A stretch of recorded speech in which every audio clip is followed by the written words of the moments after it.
Hello everyone, welcome back to my channel Pile Referral. So this time we are solving question number 6, the A part. So that says कि the Earth's atmospheric pressure P is often modeled by assuming dP by dx. तो यहाँ पे जो dP by dx है मतलब rate at which pressure changes with altitude h above sea level. ठीक है, मतलब सी लेवल से अबव जो प्रेशर चेंज हो रहा है उसकी जो dP by dx वो बता रहा है, जो कि प्रोपोर्शनल है P. ठीक है, मतलब dP बाई डी एक्स. यहाँ पे P प्रेशर है, x जो है यहाँ पे हाइट है अबव द सी लेवल. तो मे बी यहाँ पे x मिस प्रिंट हुआ होगा क्योंकि यहाँ पे h बोला हुआ है, तो हम dP बाई डी एच लिख रहे हैं. ठीक है, so dP by D H is directly proportional to P. So can I say कि dP बाई डी एच जो है ये प्रोपोर्शनैलिटी का साइन हटाने के लिए हम एक कांस्टेंट अज्यूम कर लेते हैं Kp. ठीक है, यहाँ पे भी इन्होंने ऐसे करा हुआ है dP by d x equals to Kp. तो इन्होंने बोला हुआ है suppose that the pressure at sea level is, sea level पे मतलब जब हाइट ज़ीरो है, सी लेवल पे हम h ज़ीरो मान के चलेंगे. ठीक है, वहाँ पे तो हाइट ज़ीरो पे मतलब P ऑफ ज़ीरो क्या है हमारा 1013 मिली बार्स क्या है प्रेशर है मेरा, जब मतलब मैं सी लेवल पे हूँ. तो मैं लिख देती हूँ यहाँ पे प्रेशर एट सी लेवल. ठीक है, एंड देन उसके बाद लिखा हुआ है कि at an altitude of 20 kilometres. ठीक है, अब हाइट जो है 20 किलोमीटर्स में पहुंच गई है, वो क्या है 50 मिली बार्स. तो P जब 20 पे है तो मेरी हाइट वो प्रेशर कितना हो गया 50 मिली बार्स हो गया. ठीक है, तो अब हमें एक्सपोनेंशियल डी के मॉडल यूज़ करना है. ये तो हमने डायरेक्टली अगर नहीं भी दिया होता तो हम ऐसे निकाल लेते. ठीक है, to describe the system and then by solving the equation find an expression for P in terms of H. P का एक्सप्रेशन निकालना है in terms of H and हमें K की वैल्यू निकालनी है. कांस्टेंट ऑफ इंटीग्रेशन जब हम integrate करते हैं तो उससे एक C कांस्टेंट आता है, उसका भी वैल्यू निकालनी है. एंड देन ठीक है, using the initial condition from initial conditions and मेरे को एटमॉस्फेरिक प्रेशर बताना है of at an altitude of 50 kilometer. Now I have to find function of P, function of क्या है function या फिर expression of P in terms of H. ठीक है, and प्रेशर की वैल्यू बतानी है at 50 किलोमीटर्स. ठीक है, P 50 की वैल्यू मतलब. ठीक है, आई होप सो ये समझ आया होगा. तो चलो वो जो इक्वेशन हमें दे रखी है हम उसे सॉल्व करते हैं. So dP by D H जो है वो Kp के बराबर है. तो dP अपॉन में P is equals to K times D H. Integrate both side, तो इंटीग्रेट किया यहाँ पे आ गया ln mod P is equals to KH plus C. KH plus C तो P क्या आ जाएगा मेरे पास mod P which is e to the power KH plus C. ठीक है, मतलब सॉरी KH प्लस सी. ठीक है, e की पावर में तो P यहाँ पे मैं मॉड हटा दूँगी क्योंकि एक्सपोनेंशियल है, हमेशा ही पॉजिटिव होगा.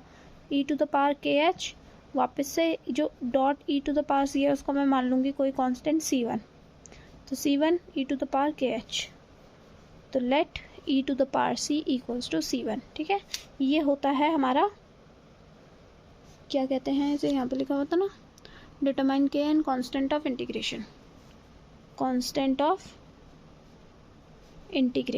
ठीक है, तो ये क्या है एक्सप्रेशन ऑफ P है इन टर्म्स ऑफ H. तो मैं ऐसे लिख सकती हूँ P of H C1 e to the power KH. ठीक है, सो नाउ हमें इनिशियल कंडीशंस जो दे रखे हैं मैं उसे यूज़ करूँगी एंड इनकी वैल्यूज़ निकालूंगी. P0 पे कितना है 1013 मिली बार्स. तो P0 मतलब H की वैल्यू मुझे ज़ीरो निकालनी है ज़ीरो पे. तो ये सिर्फ आ जाएगा C1 which is equals to 1013. ठीक है, now P of 20 is equals to 50 which is equals to C1 e to the power 50 K. C1 की वैल्यू क्या है 1013 e टू द पावर 50 के इज इक्वल्स टू 50. तो अब मुझे बताओ 50 अपॉन में 1013 is equals to e to the power 50 K. दोनों तरफ ln ले लो तो ln 50 अपॉन में 1013 इज इक्वल्स टू 50 के. तो k की वैल्यू क्या आ जाएगी, ज़रा कैलकुलेटर का यूज़ करो. मैं अपने मोबाइल पे कैलकुलेटर का यूज़ करूँगी. ठीक है, so now you solve for yourself and k की वैल्यू ज़रा वीडियो पॉज करके बता दो. So I am getting the answer as like this. तो -0.06 लिख देती हूँ मैं, -0.06। ठीक है, के की वैल्यू ये आ गई। अब मुझे बताना है पी ऑफ 50। ठीक है, तो सारी वैल्यूज़ मैं क्या करूँगी, सब्सटीट्यूट कर दूँगी। यहीं पे कर लें, थोड़ा सा है क्योंकि अब, ठीक है। तो मेरे को क्या, अब के की वैल्यू -0.06 लिखनी है। तो इक्वेशन देख लो, इक्वेशन हमारी कहाँ है, ये P of H. P of H is equals to C1 की वैल्यू 1013 आ गई थी, एंड की वैल्यू e⁻ KH है, के की वैल्यू आ गई -0.06 H। अब H क्या लिखना है मेरे को, P ऑफ 50 निकालना है। 1013 e⁻ -0.06 इंटू में 50। ठीक है, तो ये हो जाएगा 1013 e⁻, 6×5 30 3 -0.3 है ना, ये आएगा 0.3 नहीं, सिर्फ 3। ठीक है, तो e⁻ -3 आ गया।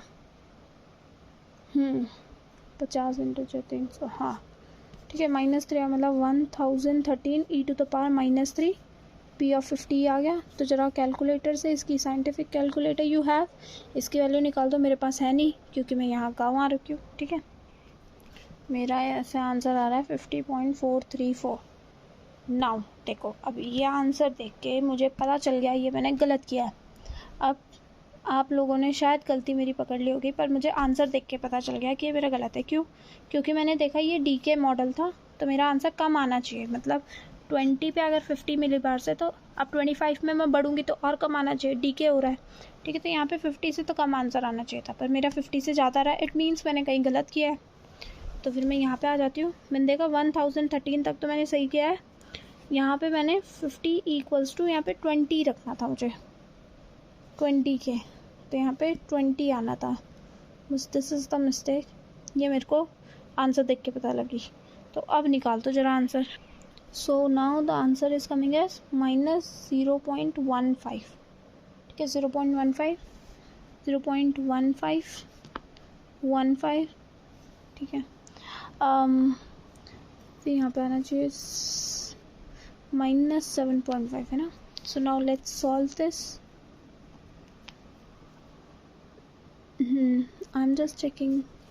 अब देखते हैं P50 की वैल्यू अब क्या आएगी, लेट्स चेक। ठीक है, so now the answer is coming out to be 0.56027 millibars. ठीक है, so this is the answer.